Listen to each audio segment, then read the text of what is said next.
And today we are going to talk about something I think we all would like to have a little bit more of, which is focus. Because nowadays it's not so easy to concentrate for long periods of time. Maybe it never was, but with the advent of attention sucking websites, social media, games, and much more, our current times might just be the most inhospitable to staying focused on one task. So, what is attention? How can you achieve it? And why can it be so difficult? Answering these questions here today is someone who can be rightfully called the biggest attention expert of the Netherlands.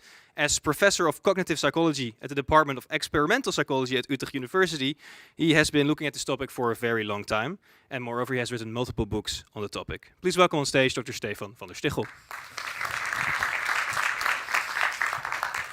Thank you. Good evening, everyone.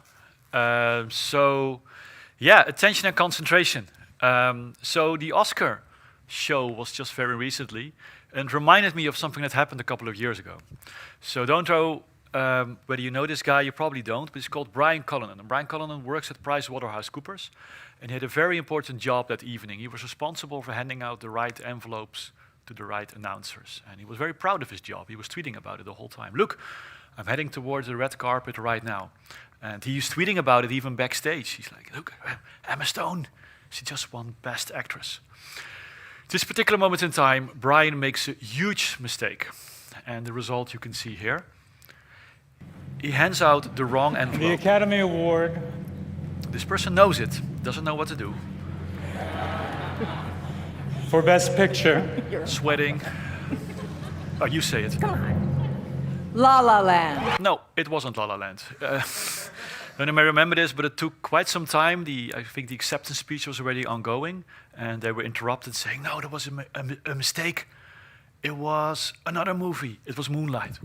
The day after, PricewaterhouseCoopers sent out this huge apology email message, like, it's never going to happen again. And indeed, Brian is indeed no longer responsible for handing out the right envelopes. He's no longer doing this particular job at PricewaterhouseCoopers.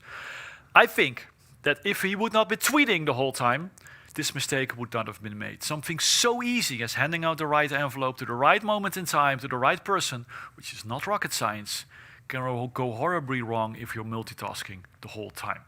And I think in these times, some indeed to argue that it has become more difficult than ever, and we will discuss this question a little bit later on. But let me first define some of these terms that we've been talking about: attention, concentration, focus. Focus is a difficult word. For me, focus and attention are the same thing. There's not a scientific added definition to the word focus. Attention, I know what it is. It's defined in the literature. So what is it? Well, every day, every moment in time, we're bombarded, our senses are bombarded with all types of information. Visual, through our eyes, auditory, through our ears, and other senses also receive information.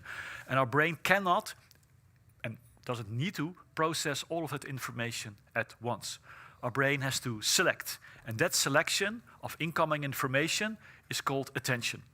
It's sort of a filter on the world, the external world, but also the internal world. You cannot think all your thoughts at the same time, or be aware of all your feelings at the same time, right? So that's also a filter. Our brain has to select. Evolutionary has equipped us with a system which is most efficient to survive, and apparently we only need to attend to part of the information, of the incoming information. So that's called attention. Everything that's unattended is ignored.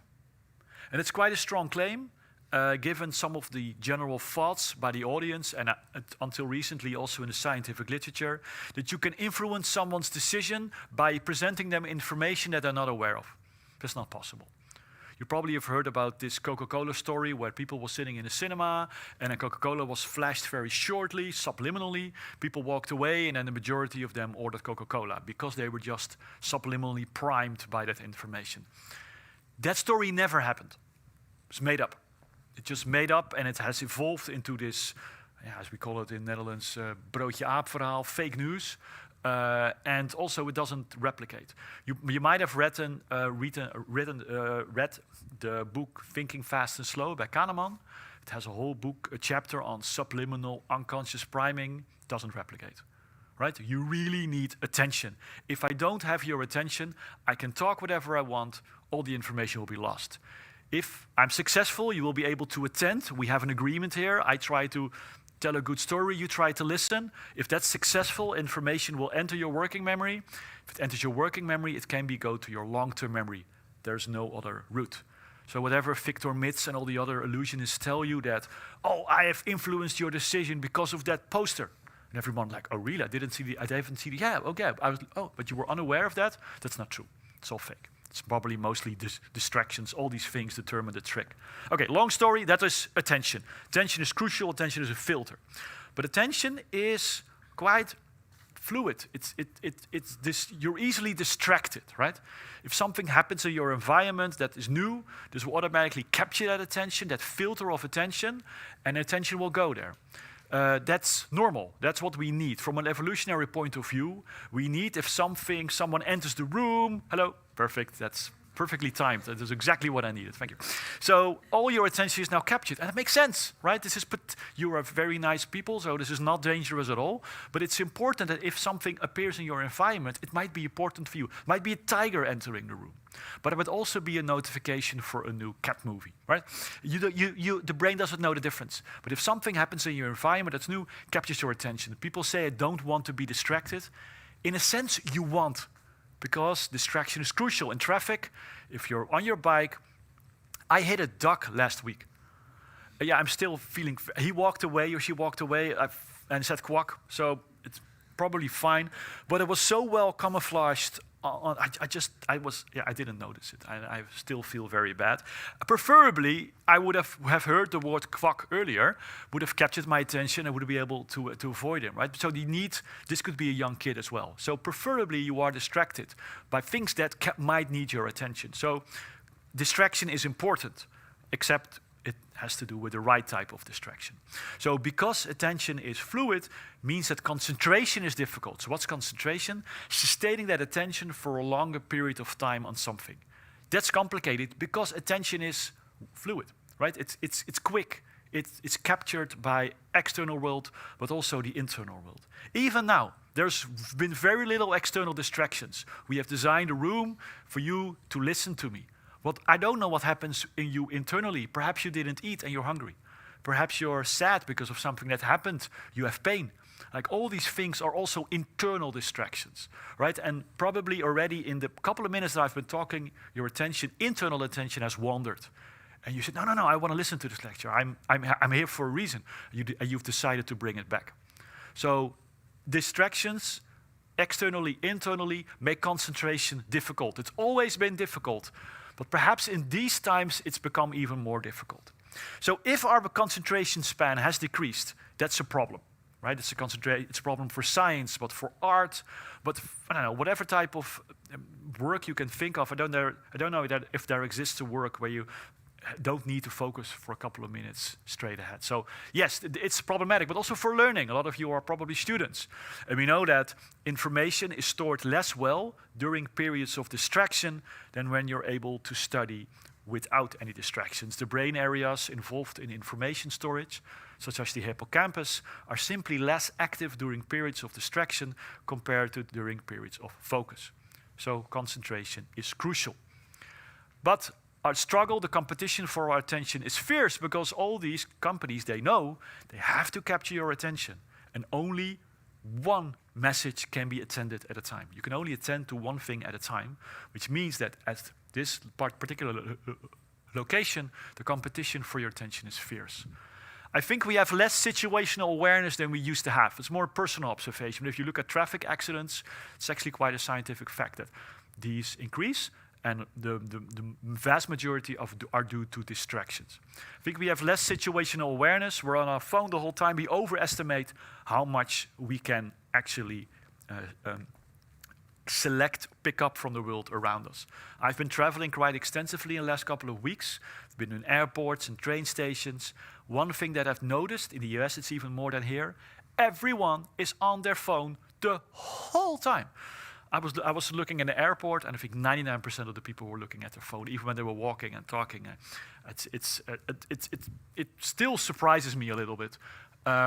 Even students, when they're at a museum, it's quite an iconic picture. It's gone viral, except we later found out that these kids were making a school assignment about the Nachtwacht. But really, were they? I don't know. We never. It was at least. It was. They were intended to make a school assignment about the home. So a lot of you know about distractions on a mobile phone. So I'm not going to spend too much time on that because it's relatively well known. Still, we don't really listen. One thing that I do want to highlight is notifications, because there's some interesting story to tell there. Because a lot of people think that these notifications capture attention. That's true, but it's not the notifications themselves, but it's the association that you have. If you've now received a message and you feel it, you know it now, we know that you get something that I've called like a mental itch. You become just extremely curious what that message is. So a notification starts a whole stream of internal thoughts about who is this message from, how important is it. So we know that distraction or notifications of new information are much more, I don't know, probably the word addictive might be a good word here, if they're unpredictable compared to when they're predictable. So mouse research, animal research tell us that if they are rewarded for doing a specific task, yeah, they do the task a lot, but if they don't know exactly if they will be rewarded, they do the task the whole time. So this unpredictability of these notifications, they are quite complicated. So addiction, I've used the word, interesting discussion whether social media is an addiction.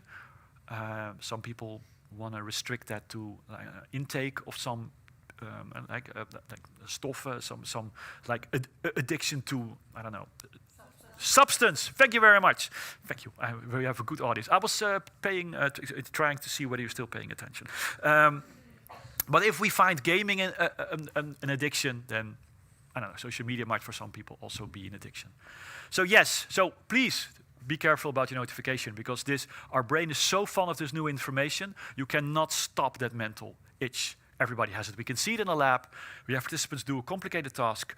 We send them a message and we see performance drop, but for a longer period of time. So not only the distractions, but the association, knowing that you have new information. Okay, so a lot of people talk very negatively about we're doomed. I don't fully agree. I really think we know now more about it ever, how it works in the brain. And by translating this knowledge to a general audience, I hope we can improve that. But first, let me talk about this story on Wikipedia, that we now have a concentration span that is less of a goldfish. Last time I checked Wikipedia, attention span was still there. You probably can already hear from my tone. I don't know whether I fully agree. So the claim, one of the most difficult questions you can ask me is, do we have a concentration span that is less than 20 or 30 years ago? I don't know. Simply no scientific evidence to back it up. And if you think about it for a short time, you also think it's a little bit of a weird statement. So how would you prove this? How would you show this? Well, you have to have data from 20 or 30 years ago and compare that to now. That data is not available, so yeah, that is difficult to find out. But also the concentration span in a certain amount of minutes or seconds, it's complicated, right? Because one of the most difficult questions you can ask me, how long can I focus? There are huge individual differences. So the concentration span is complicated. There's a lot of neurodiversity in the extent to which people can concentrate. And we all need them. We need the people that have a short concentration span and those that have a long concentration span. And even then, if you would take out that variability between individuals, within an individual, it's also complicated. How motivated are you? How well did you sleep? What did you do the rest of the day? Was it a busy day? Was it a relaxing day? How enjoyable do you think this lecture is? This is all going to determine how long you're able to focus. So my son, he's having exam week, and he told me, I cannot focus on my German. Horrible. My concentration is gone. I've been studying the whole week. It's gone. Well, I asked him, I told him, okay, but suppose this situation, where I tell you right now that if you study for half an hour and you have these 20 words correctly of German, I give you 500 euros. What's going to happen to your concentration? Sure, I can concentrate. Right? It's also a decision. I think this decision to focus on something has become increasingly difficult. You have decided to pay attention to my story for 45 minutes. Thank you very much. I appreciate that. This means that in the meantime, you're missing on a lot of WhatsApp messages. All TikTok is full of infinite amount of information. When I was young, we had 2 TV stations, Nederland 1 and Nederland 2. And all of a sudden, we had 3, Nederland 3. Some of you might still remember that if you're Dutch. It was weird. All of a sudden, I was missing out on 2 channels if I was focusing on that third new channel. It was a shocker. If you compare it to the situation right now, the fear of missing out of all the information that's available, I don't think a lot has happened to our concentration span. I think the environment has changed. Evolution is not that quick that all of a sudden we have a brain that is no longer able to focus. But we do need to train that. I'll talk a little bit more about that later. Our environment has changed. If I have to explain how concentration works, I have to take you through a little bit of a first-year psychology lecture on working memory. The working memory is the part of our brain that is responsible for executing complicated actions. So not everything taxes our working memory. For instance, if you're on your bike, you have the same route every day, you do it automatically. Some people can play piano beautifully and they can talk at the same time. So if you're doing the dishes, if you're taking a shower, this doesn't tax your working memory because there are motor actions, and if you do them really frequently, they turn into automatic actions. However, some tasks, how often you do them doesn't matter, they will always tax your working memory. So talking, listening, reading, writing, thinking, all these things, tasks will task your working memory, but your working memory can only perform one task at a time, and it's fragile.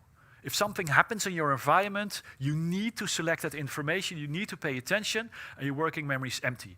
You might have a house with multiple floors, you're downstairs, you want to pick up something upstairs, and you have no idea what you're doing anymore. You want to post a letter, you put it in your bag, you say the first moment I'm able to post a letter, I will do it. The evening you come home, you open your bag, letter is still in there, right?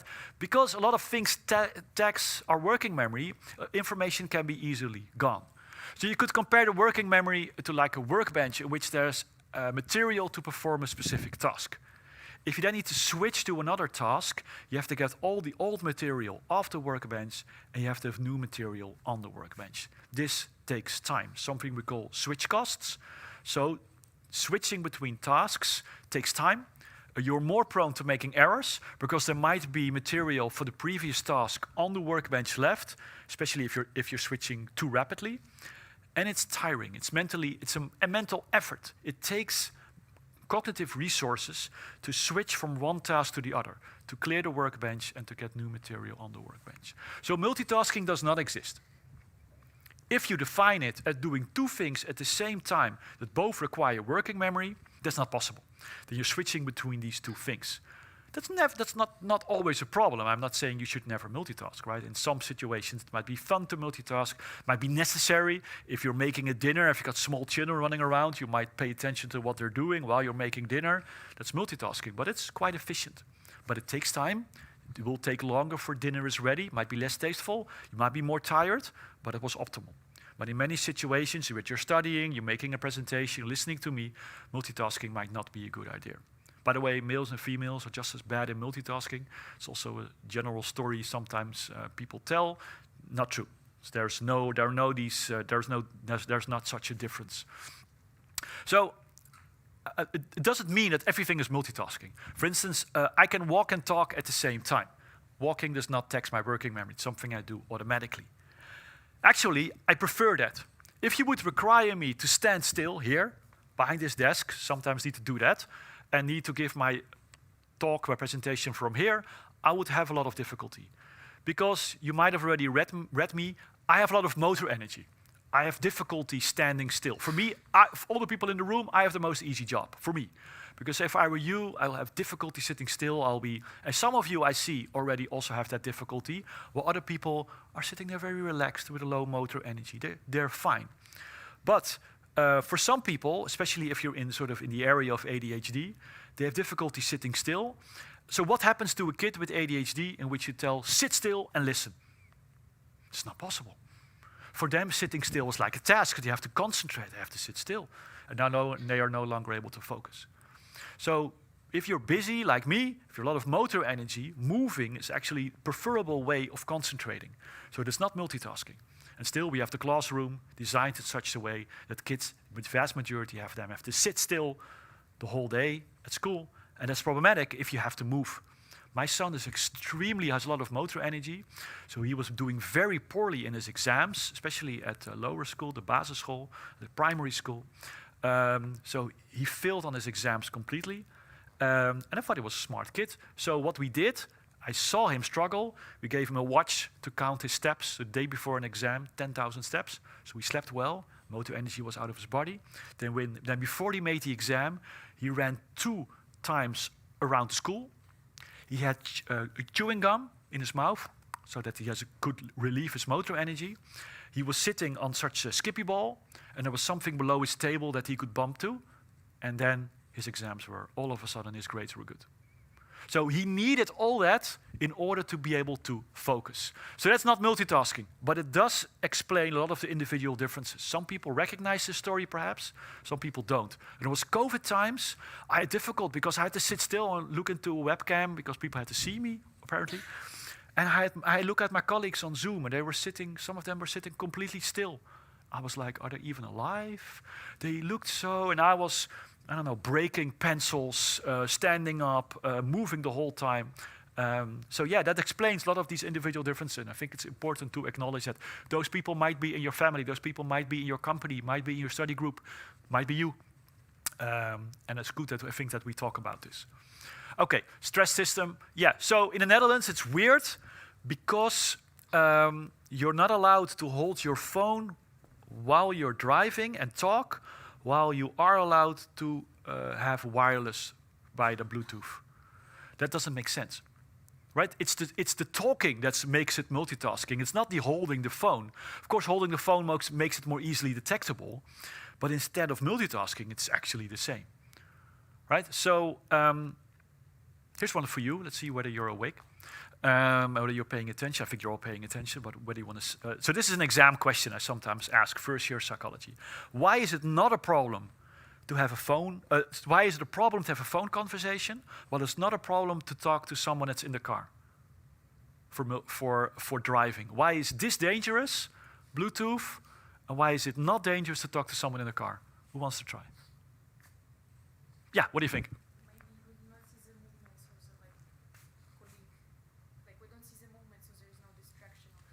Yeah, there's no distractions. Yes, that's one point. There's another one. Yeah. The phone conversation is another environment, while the talking is within the same environment. Yeah. What happens to the conversation? Do you think? The passenger. Yeah. What does the passenger do? It's probably something relevant, or something within the boundaries of your. Yeah, a little bit. Yeah, almost there. I suppose you're both paying attention. So, what happens to the conversation when it becomes difficult? Driving? Yeah, the conversation stops, except my mom. But for the rest, so that's the difference. And the person that you're talking to on the phone doesn't recognize this, keeps on talking while you run into a complicated situation. Okay. Yeah. Open office spaces. Some of you might not have experienced that yet. Some of you are perhaps working at a company recognize this. So this is a problem. I've talked about how easy it is to be distracted, how many individual differences there are, and then a lot of people have to work in an open office space like this. And we know from scientific literature that this is a problem. It's a problem that people who work in open office spaces are sick earlier, and when they're sick longer, compared to people who are able to work in isolation, alone in their own office. Okay. Its causality is difficult here. Is that then due to the distraction? It's complicated to measure. But still, if you look at the number one complaint in open office spaces, especially now in these times of video conferencing, distraction is one of them, is number one. And you also see it from observational studies where it shows that it can take up to 20 minutes for that someone picks up their original task again once they have been distracted. So for some people, this is a struggle. It's not impossible, though. I sometimes talk about the university library as an ideal open office space. It's an open office space, right? A lot of people are working there at the same time. But there's strict rules in the university library, right? Try to have a phone call in the university library. You don't survive. You're kicked out immediately, right? So there are very strict rules. So it's definitely possible to work together in an environment. It can even be motivational. I think a lot of people work in a university library because they see other people study, and that sort of that makes them study. In Japan, you have these study with me videos. Have you ever seen those? Where you have just YouTube videos of Japanese, mostly girls, studying. and if the Japanese girls want to study, they put on the video. It motivates them to study as well. Well, I think that the university library is sort of a variant of that. So this is something we really need to think about. Also in the classroom, in primary and secondary school, I worry a lot about distractions, and I visit those companies, I visit those schools, and I talk about how you should design an environment in such a way that people are still able to focus. If you're studying from home, working from home, this could potentially work well. For a lot of people, it's also problematic. The one thing I would shortly like to discuss here is the importance of travel time. So when you're working from home, you don't have travel time. If you go to the university, you have some time to move from one location to the other. That has function. So what it allows you to do, it allows you to clear your working memory. So if you go from one location to the other, that's mostly an automatic action, you can deal with these switch costs. If you're at home, you open your laptop and you want to study, you want to start studying, that's difficult because your working memory might not be empty yet. So one of the things I always advise to people that if you work from home or study from home, introduce some travel time into your day. Like take a walk, 10 minutes, go home, then start studying. Don't expect yourself to immediately be able to do it because of these switch costs, right? It takes some time of your working memory to become ready. And also, if you're working from home in companies, we see that a lot of people still want to be reached. Someone that responds to the email the whole time is a good and trustworthy colleague. But you can also say, okay, if somebody is responding to the email the whole time, what are they doing? I also want to have a pledge for the people that don't respond to their email or their WhatsApp. By the way, WhatsApp is not for work. It should be very distinct from work within 10 minutes. Okay. Listening to music. Who prefers to study with music on? Who cannot do that? Neurodiversity, right? So psychology is great because every brain is difficult. Therefore, don't expect me to give you solutions that work for everyone. Again, this here is an interesting, it's always 50-50. So I have to work with music on it. I need it, and I know there are people who can't do it. For me, it's not multitasking. For instance, I don't listen to Dutch music. Also for many reasons, but no, it's also mainly because of the language, right? Because you start listening to that music automatically and it starts to engage your working memory. If my favorite band releases a new album, I'm not going to listen to that while I'm studying, because then I'm actually going to listen. But I listen to music that's very known to me. And then it creates a sort of wall of sound around me. Right? I can be in a sort of music tunnel, and if there's some other information around me, it won't capture your attention that much because it's sort of drowned in the music noise, so to say.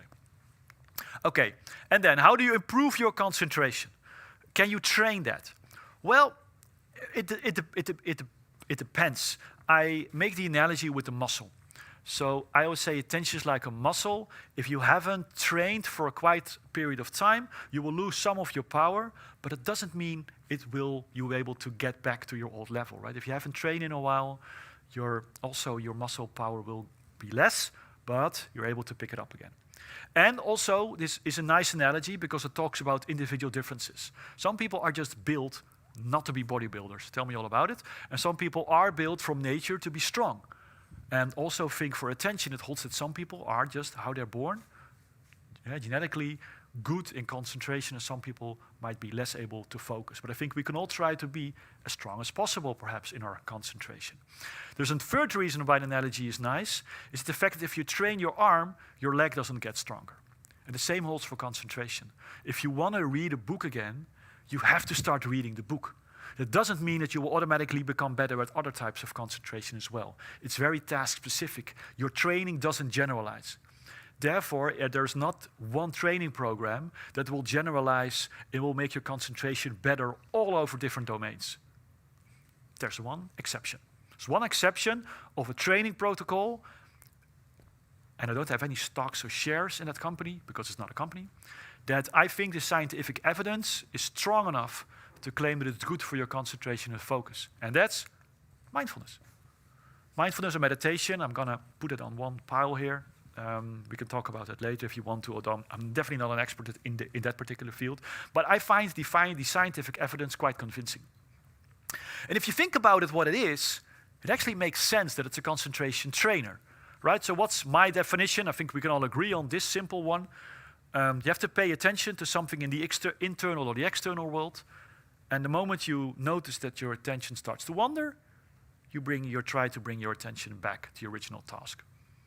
So that's concentration, right? That's what I've been telling you. You need to focus your attention. If you're distracted, you try to bring your attention back. So one could argue that mindfulness is actually concentration, but then boiled down to its essence. And therefore, it makes you very aware of what is distraction and that you have a conscious decision not to pay attention. So for instance, I can easily admit I have a history of panic attacks. Long time ago, well, it's always a little bit there, but I still have it sometimes. But it used to be a lot worse. But mindfulness has helped me. Why? Because through mindfulness, I recognize the sentences that started the whole problem. Right? This is when you initiate this cascade and you end up in a panic attack.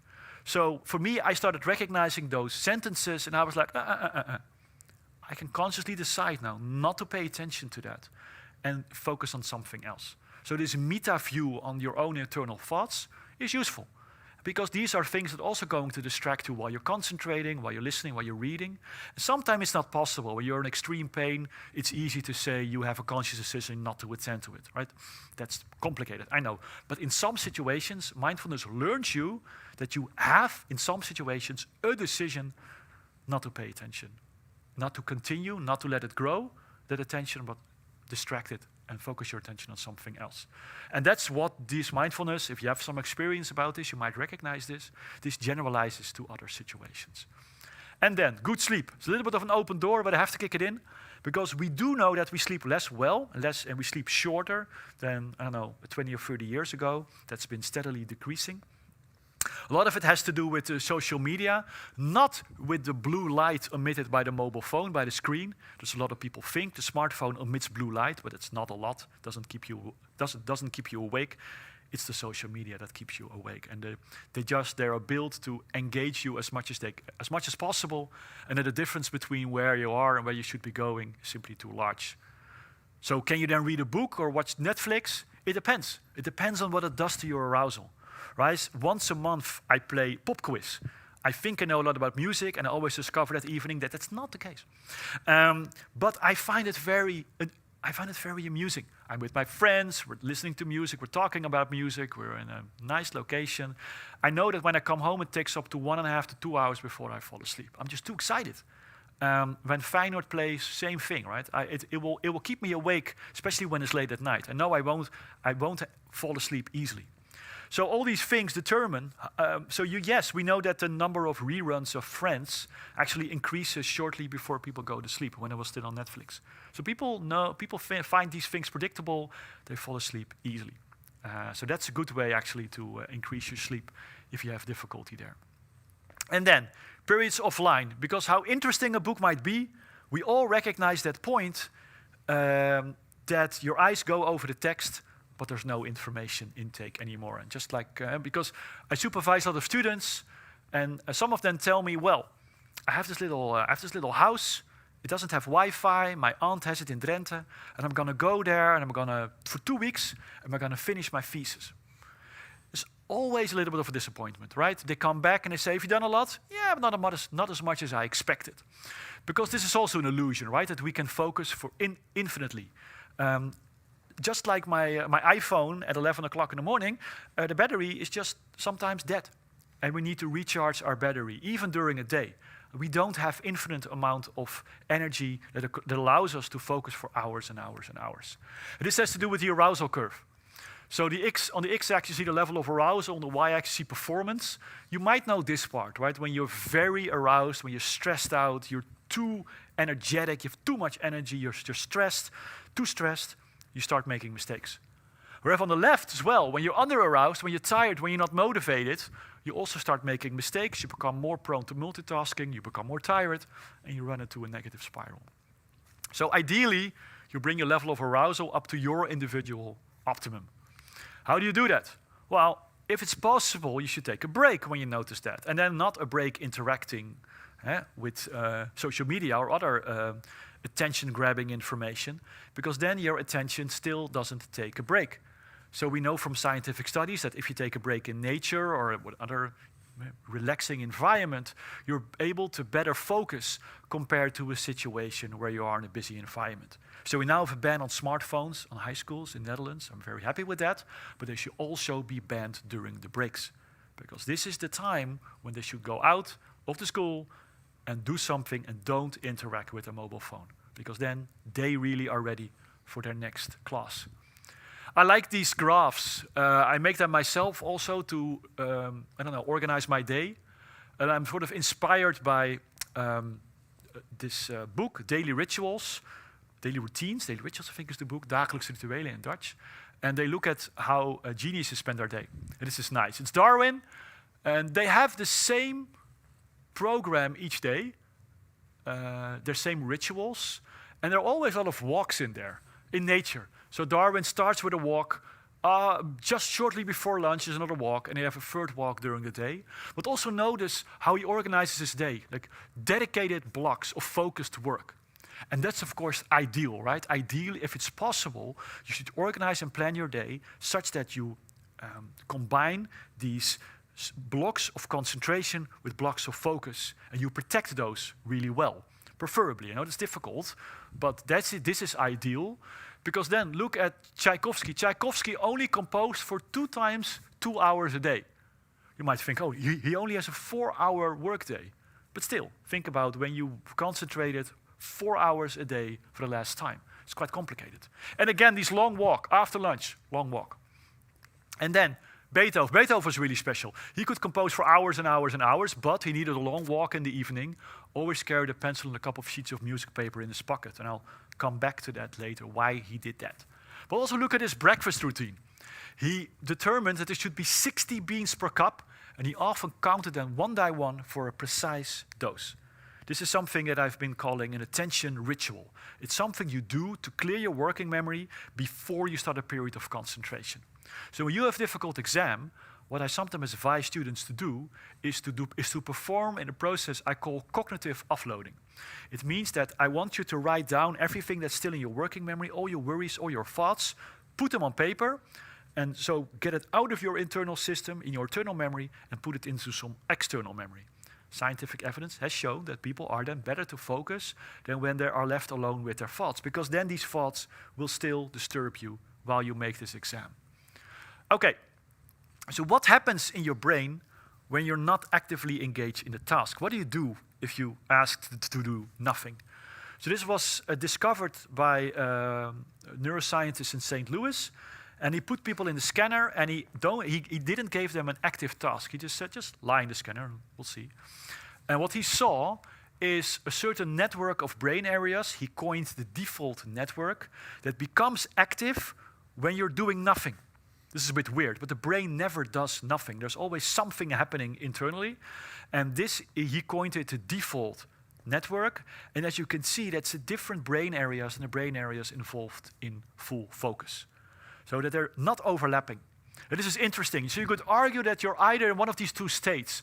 Either you're focused or you're in your default network. Your default network is the moment where you're taking a shower, when you're doing the dishes, all these automatic actions. Your working memory is empty. You're not engaging in an active task. What then happens internally? Your mind starts to wander. So this is mind wandering. Mind wandering is something we do quite regularly. Might have happened to you during the lecture, where all of a sudden you're like, whoa, you're not here when you're mind wandering. You're thinking about the future, you're thinking about the past, you're thinking about yourself. You realize things. Oh shit! I should have called my mom. You're thinking about what am I going to eat tomorrow? Where is my next vacation going to? If I give more examples, you definitely start mind wandering. So I'll stop. So, mind wandering is associated with a number of positive properties. One of them you could potentially already guess. It's good for your concentration, right? If you've experienced a period of mind wandering, this has allowed the concentration networks in your brain to regain their strength again, to make the battery have more energy. So this is one. The other one is creativity. So people always say that the best ideas come up to you when you're taking a shower, when you're on your bike. I don't know where they are the best ideas, but you can definitely have a good insight the moment that you're doing nothing. This is why a lot of artists are looking for that. They want to be bored, so to say. So then they might think there might be some creativity in there, and there's something to say about it. There's even something to say, although that's not scientific, but because it's difficult to prove, doesn't mean it's not correct. But that the creativity that you have during daydreaming might be of a different nature than the creativity during full focus. Because there are different brain areas involved, it's not a weird thought, who knows? So yes, there is actually some property, a positive property to mind wandering. The third one is self-reflection, right? The thoughts that pop up during mind wandering while you're taking a walk outside and not listening to a podcast, actually daydreaming, mind wandering, there might be some positive things there. However, for a lot of people, that self-reflection is not positive. They don't experience a lot of joy while they're mind wandering. There's a science publication a few years ago that had the title, "A Wandering Mind is an Unhappy Mind." And I do recognize that sometimes, right? When I'm on my bike, when I'm outside walking, I'm not always happy. It's also, it can be there can be some negative thoughts, right? In Dutch we call piekeren. There might be some thoughts that just keep popping into your head that might have a negative nature to it.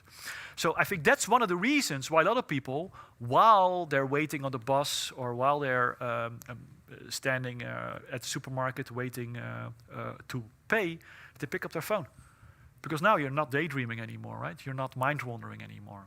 And also, this is also to get away from the internal thoughts they might have. They did an experiment where they had students all alone in a room, nothing else, except a machine that would give them they can use to apply themselves an electric shock. After 12 minutes, on average, the student alone in the room has given himself or herself an electric shock. So we prefer to give ourselves electric shocks than being alone with our thoughts. It's a bit of a weird one, but this was actually, I think, a science publication on this whole range of experiments showing that, yeah, it's complicated to be alone with your thoughts. But I do advise you to do that a bit more, perhaps. To mind wander might be good for your... You cannot have a task in your working memory the whole day. You have to take a rest, even though that's sometimes difficult. Okay, so how do you do that?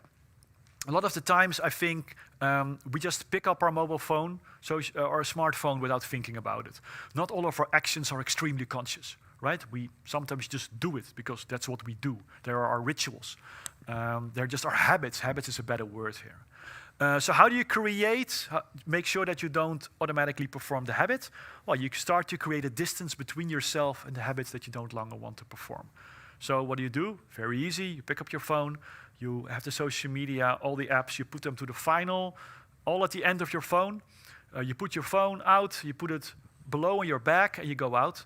And then it's going to be you have going to be more conscious steps in order for you to pick up the phone and look at social media. And you don't perform it automatically. You also don't diet with a jar of cookies next to your laptop, right? Because then in the end you are eating it. You don't have the mental will in order to not do that. So this is a way of breaking that habit. Okay, I think this is nonsense, that this is the audience attention curve. Hopefully, if I've done my work correctly, you were able to focus for much longer than the first couple of minutes. If you didn't enjoy the lecture, your probably attention is already gone. So it has a lot to do with the way information is transferred as well. And perhaps that has changed. Perhaps if you're presenting, if you're bringing across information, you have to do that a little bit differently. But I don't agree with this. The ideal YouTube video is 3 minutes, or the podcast is 22 minutes. There's a weekly podcast, it's 1.5 hours, and I love it. I can listen to it, and I'm sad it's done.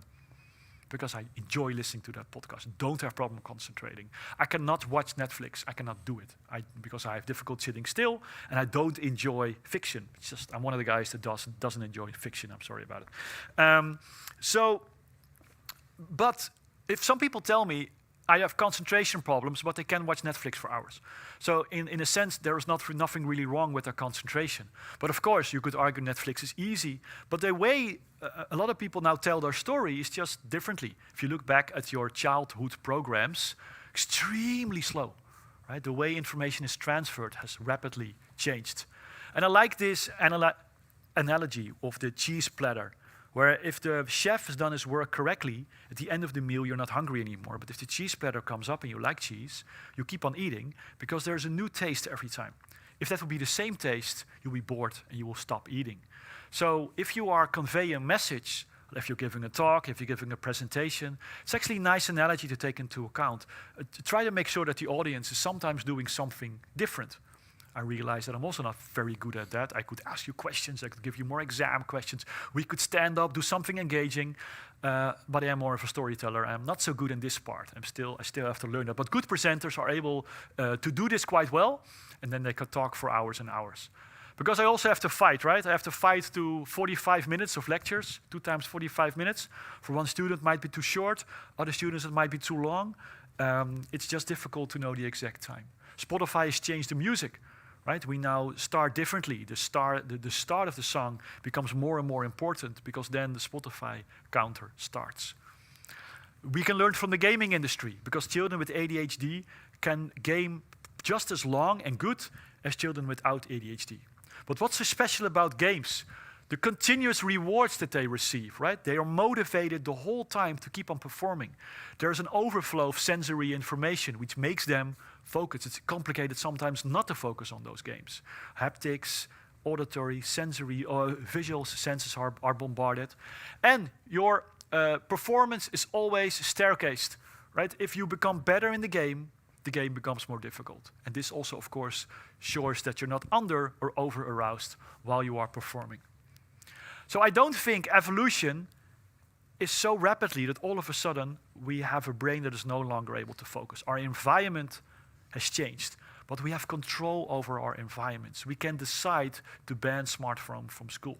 We can decide that smartphone companies and social media companies should change the way their algorithm works. We can talk about how we can improve concentration. You can make a conscious decision to put away your smartphone and to really focus on something. You have decided to do that this evening, and I very much appreciate that very well. And for that, I'd like to pay you for your attention. And I think if we design our environment efficiently, we don't end up like Brian Cullinan. Thank you very much.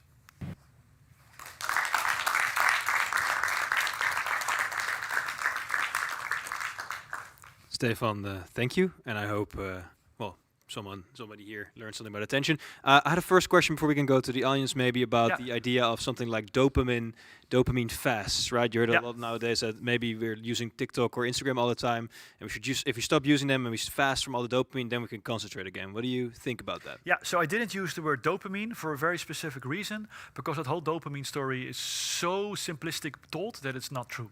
We don't know how dopamine works. So I am very hesitant to use that word, because it's used way too easily that every time you get a notification, there's a dopamine shot. Every time a new TikTok movie starts, there's a dopamine shot. Actually, we do know a little bit how dopamine works. Dopamine only fires or is present when there's a mismatch between your expectation and what happens. So when there's a reward the whole time, dopamine doesn't fire anymore. So there are a lot of other neurotransmitters as well that play a very important role. So the brain is way too complex to bring it back and to reduce it to a dopamine machine. It sounds very popular, but scientifically, I think psychologists in general should stop talking too much about how the brain works, because generally a lot of psychologists don't know how the brain works, including myself. And then but it sounds so nice to talk about dopamine and neurotransmitters, but I think we have to first really find out how that works, and I would like to stay scientific correct. So thank you for giving me the opportunity to tell that, because now every time you hear it the whole time, right? Dopamine this, dopamine that, dopamine, but look it up. It's extremely complicated neurotransmitter. If the brain were so easy, this way we would have been done. So even that default network, I talk about the default network, and it's a complicated story. I think it's clear enough and it's scientifically correct enough, but even if there would a neuroscientist be sitting in the room, they'd be sitting like, yeah, that's sort of true, but there's a lot of bits and buts there. It's not this black and white between one or the two other networks, but it's also a way to make sure that it's accessible to the audience. So I'm always balancing between being scientifically correct and not being boring. So you have to stay somewhere in the middle, I think, I hope. Yeah. Would cutting out certain social media from your daily life help then in concentration, or is it just a myth? Oh, absolutely, right? It's so, I think we all have to make a conscious decision about how many social media we use and perhaps make your top 5 and only keep the top 2. For instance, I'm not on LinkedIn. I'm apparently missing a lot. I'm not on Instagram. I'm not on Twitter. I don't know. But the fact that I don't know, I don't miss it that much. And it does gives me, I'm not against social media. I'm on Facebook because I need to follow my bands, but I don't have it on all my devices. So some people also have multiple devices. If you have that luxury, you could have an old iPad lying around where you could install all the social media. When you're tired and late of the evening, there's nothing wrong with scrolling through your social media. But I do want to have those little mind wanderings moments during the day. So I do make sure that when I'm out there, I don't have all these social media with me. Clear. I can imagine there's some questions. Does anyone have a question for Stefan? Yes. I wanted to ask this question, and like a disclaimer beforehand, I have ADHD, and one of the things that I struggle a lot with is not necessarily the attention span itself, but actually directing the attention to where I want to focus. And the switching costs thing kind of makes sense a lot, but is there any advice that you have that relates to where you focus your attention instead of raising your attention span? Yeah, that's a good point. So, of course, what you're arguing here is that you're not paying attention to the thing you want to pay attention to. So one of the things that will be extremely difficult is you design your environment in such a way that you are able to do it. But it doesn't mean that there should be no other information around you. You might be one of the persons that actually needs a little bit of life around them in order to stay active. So would you, for instance, do you enjoy working in a university library? Or would you rather work in a bar where there are people talking, but there's sort of constant noise? What usually works for me is body doubling. I don't know if you know that term. No, body doubling. So I've already heard. Here's the term. It's essentially doing an activity with someone else present. Yeah. And the presence of someone else is already enough distraction or input, or introduces some newness to the environment. Yeah. Which then keeps me on task. Yeah, so that's important, right? Create a situation that works for you. I've heard this particular story before, that I need someone else to be present. So make a conscious decision about how your working memory is currently doing, like what's still there. If there's something still there, put it on paper. Design your environment in such a way. Think about your incentive. Why are you doing this? Reward yourself. It could be long-term or short-term. And do a regular check-in, because that's what sometimes happens. It was also a good idea that a lot of people tell me that they have some sort of signal that tells them to do a check-in, whether they're doing what they actually should be doing. Programmers do this, for instance. The programmers, they might be stuck in a local minimum, so they're solving a problem they shouldn't be solving, right? They're just stuck somewhere.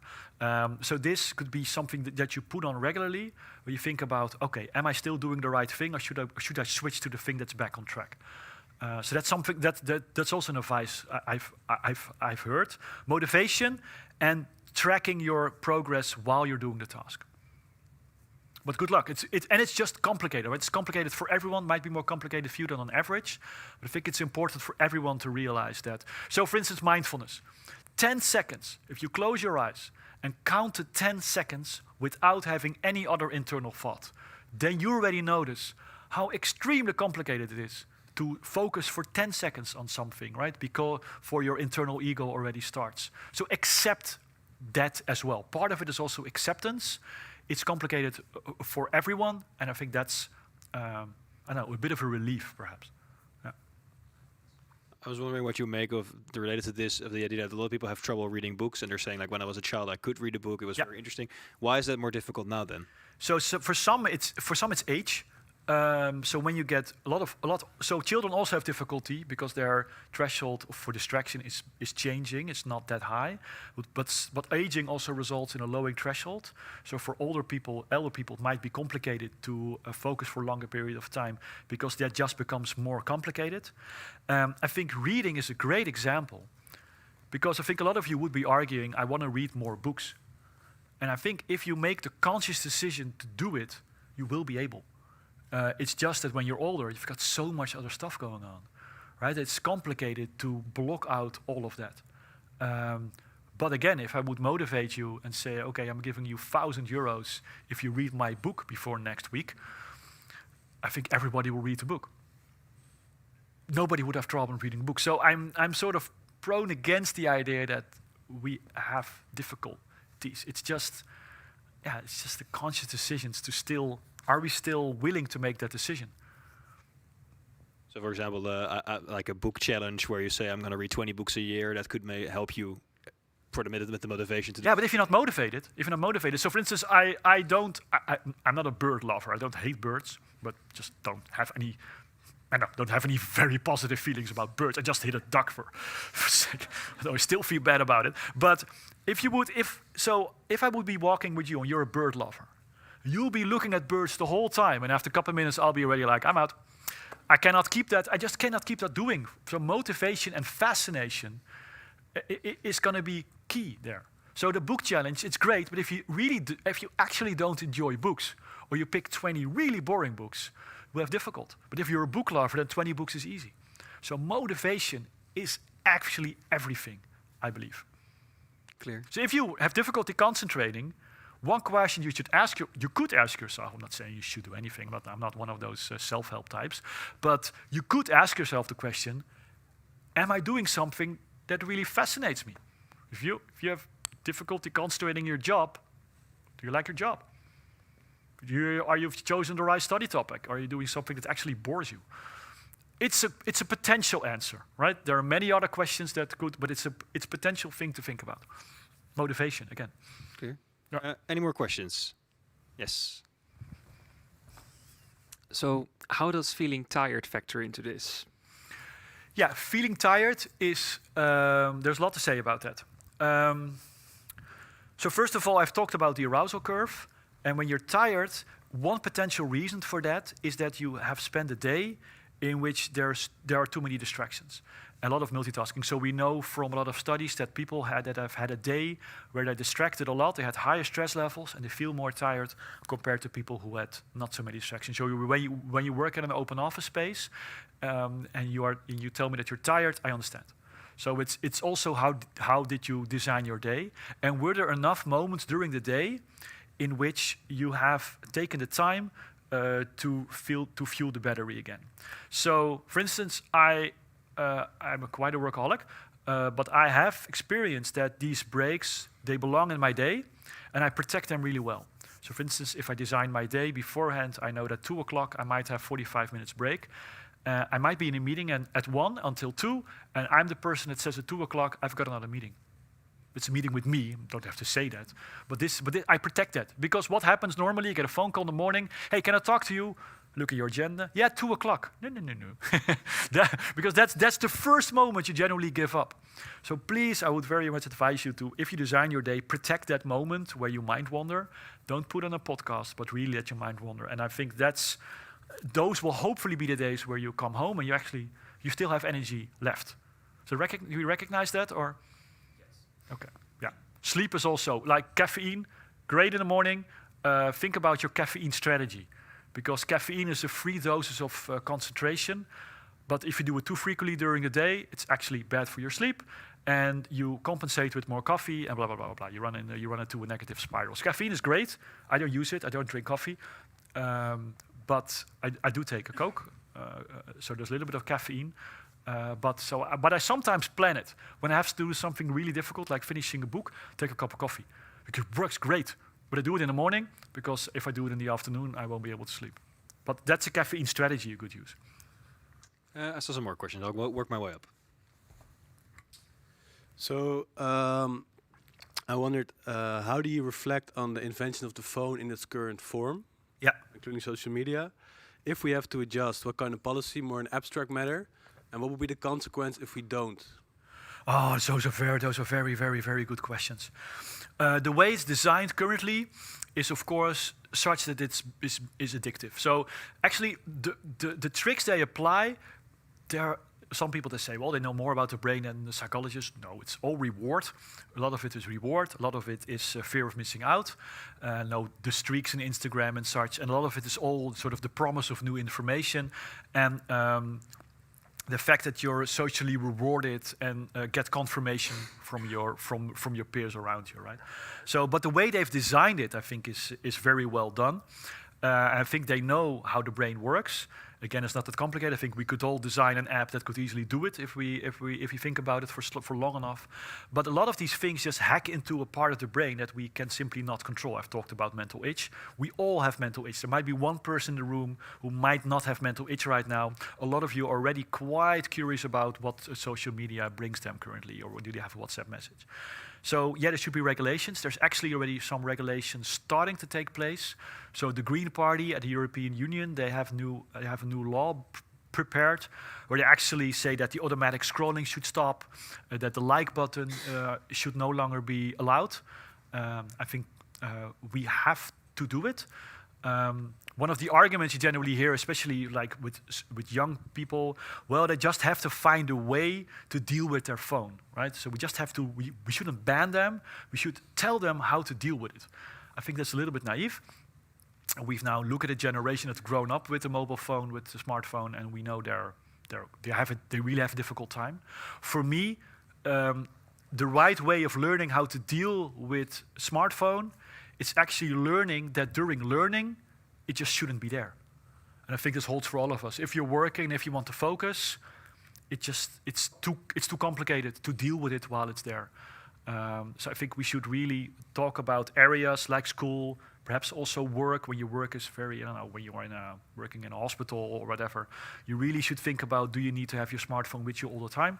And make sure that during periods of concentration, we learn to deal with that. So I think as a society, we have an obligation to young children, and I think companies should talk to their employees about how to deal with it. In families, we should talk about it. I give a lot of talks at schools. Tomorrow I have another talk at a primary school where I tell kids about how concentration works. I think we have to do a lot of things there, but we should not expect society to bottom-up solve it. I think top-down and bottom-up, there needs to be regulation as quickly as possible. Do you agree? For sure. Yeah. It's not that simple. I think with a very few simple rules, we're there.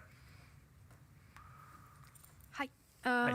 So if concentration is very individual, Yeah. are there things that the teacher, lecturer can do in an environment that you have so different people Yeah. to help them to get focused? Yeah, so definitely, I think it's difficult because all brain are different, but what I always advise is create an environment where everyone can enjoy learning part of the day. So for instance, I go to schools and I see some initiatives where they learn on the schoolyard, so run to the right answer. For some kids, that's great because then they can run. And then the other parents tell me, yeah, but my kid doesn't benefit from that. They prefer sitting in the classroom. My answer is, please allow those other kids to learn while they're running. This might not be beneficial to every kid, but the school system is now designed for a very specific type of child and not for everyone. So I think we should therefore create, and I think there are a couple of subtypes you can easily identify that we could create learning that they all benefit sometimes. Yeah, allow them to have these fidget toys in the classroom. Some of the children might be distracted, but if you allow them for a couple of hours, some kids have a lot of benefit of fooling around and drawing and having all these fidget tools around them.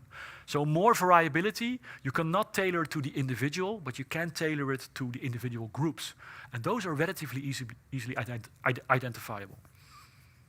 So the fidget spinner wasn't a useless fad after all? No. For a lot of people it was great. For a lot of kids it was great. And all of a sudden they were banned. And they could actually, again, like for instance, I would have enjoyed it very much. And my son would probably have enjoyed it. You might have enjoyed it. Because I don't know about you, but some people might already breaking their nails right now. Or, I don't know, hopping with their feet. Some people might now enjoy actually with a fidget spinner. Actually have 20 with me. No, but no, but yeah. So yeah, more variability. Those neurodiversity, we should cherish that a bit more. Clear. I saw some more hands before. Yes. I suppose you've already answered this, but letting your mind wander is good. Yeah. But what if you can't stop your mind from wandering while studying? Yeah, that's a very good one. If you cannot stop mind wandering while you're studying, there are a couple of things to say about this. First of all, that might be an indication that you haven't mind wandered too much before, so that there's still room for mind wandering to go on. The reason why I'm saying that, there are now some new clinical therapies that are being developed, which I think are sort of based on this idea, and they seem to be quite promising, is where they advise people who have a lot of mind wandering, and those might be negative, to introduce that during the day, a fixed moment when they should allow mind wandering, also if it's worrying. So piekering. I don't know if there's a good English word for that. Sorry? Rumination, is that? Okay. So in the Netherlands we say piekeruurtje or rumination hour. And there's actually part of clinical therapy where, that you know that your mind starts to wander and there's some rumination going on. But then you know, no, I'm going to do that at 5 o'clock. So I'll keep that. This comes. And then you can do it in a protected way for 5 until 6 or 5:30. You put an alarm clock and you're actively worrying, piekeren, rumination, and that helps apparently also in clinical settings. I kind of understand that, right? Because your brain needs to wander. I noticed that I had a period in which I was listening to podcasts too much. And every time I was walking outside and I was running, I was doing exercise, podcasts on, and of course then I don't mind wander. And then I noticed that my concentration got worse because I was mind wandering while I was concentrating. And I realized, this is what happens, right? My default network, it gets back into place, and I didn't have the right balance between mind wandering and concentration. So that might be something. And then you can even put an alarm clock. Some people do it, right? I'm going to mind wander for 30 minutes, and my alarm clock is going to pop off, and then I'm going to stop and see whether that is enough. And then you can say, I might have another mind-wandering moment this evening, so I can leave this thought for later. You can write it down. I'm going to mind wander about this tonight. I think there's a lot of people why journaling is sometimes a good idea. This is sort of related also to the cognitive offloading and putting it on paper so it's not in your memory. You can actively engage with it the moment that you're journaling. Yeah. I saw another hand before. Yeah, if you can pass it all the way there.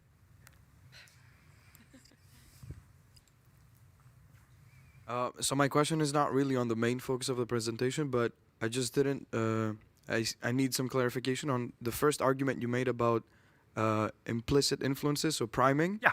Is it that you disconfirm that we have priming, or that priming or implicit influences are not really a distraction, because to be distracted, you need to first pay attention to it?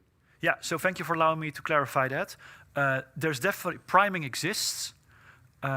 Also, a little bit, that all, as I said, not all our actions are voluntary, conscious. So I've mentioned the word Coca-Cola a couple of times. There is the possibility that you walk away now and you prefer Coca-Cola, because I've mentioned now very, very few times. But you've all heard it. You've all paid attention to me. I said the word Coca-Cola. So influencing exists. If I'm a huge influencer and I'm on TikTok and I talk about Coca-Cola the whole time, you might be not very aware that you prefer Coca-Cola over Pepsi. However, you've all paid attention. So attention is crucial. What I disprove is the fact that I'm able to make a hand gesture that you didn't pick up on.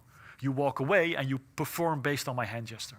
So it needs to be attended, it needs to be conscious. Then it works. But there's a lot of bullshit in the literature about implicit priming, unconscious priming.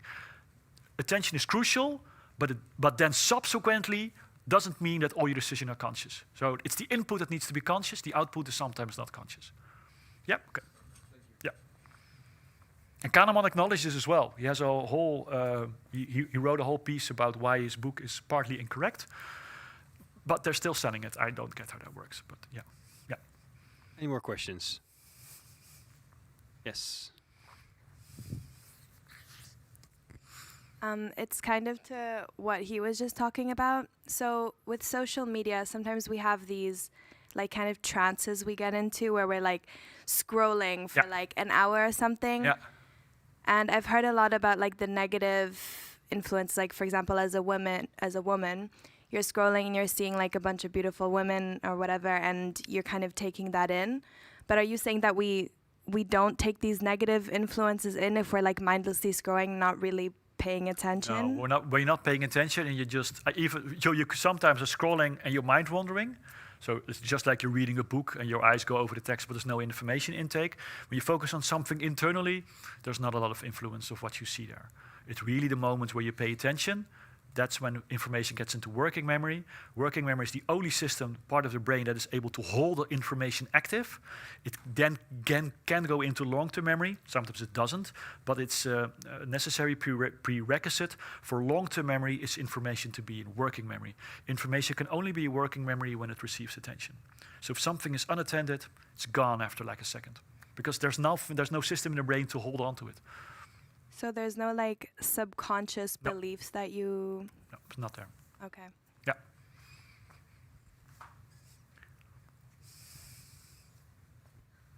But I can imagine if you're mindlessly scrolling, you're still paying attention a little bit, right? It's not an all or none thing, but I was sort of talking about a situation where there's no attention to your screen. When there's little attention, yeah, there might be. But generally, attention is considered to be an all or none thing. This is quite... strong, where people say you can really attend to one thing at a time. Of course, you can engage and disengage really rapidly. Attention is very rapid. So again, you might be mind wandering right now and bring back your attention immediately. Mind wandering, bring it back. So this is on the time scale of seconds, not minutes. Clear? Any more questions? No, then I think we can close it off. The attention is over. I wanted to plug our birdwatching tour very soon. It's on the screen before, but I don't think I can do that anymore. Oh, okay. Anyway, if you like birds, and like Stefan, you can join our birdwatching tour on the 4th of April with ecologists from Bureau Stadsnatuur. If you like Stefan's talk and want to buy one of his books, he brought some books in Dutch. Yeah, sure, they're in Dutch. There is an English version, but I don't have it. I have such a kastje, so you can pay with your phone, and also it allows you to reimburse. So if you have a company where you work for, I can also send you a receipt. Well, perfect. I'm very. This is how I pay my research a little bit. So that's. It's for a good cause, ladies and gentlemen. For now, I want you to give a warm applause once more to Stefan de Stigchel. Thank you. Thanks everyone. Yeah.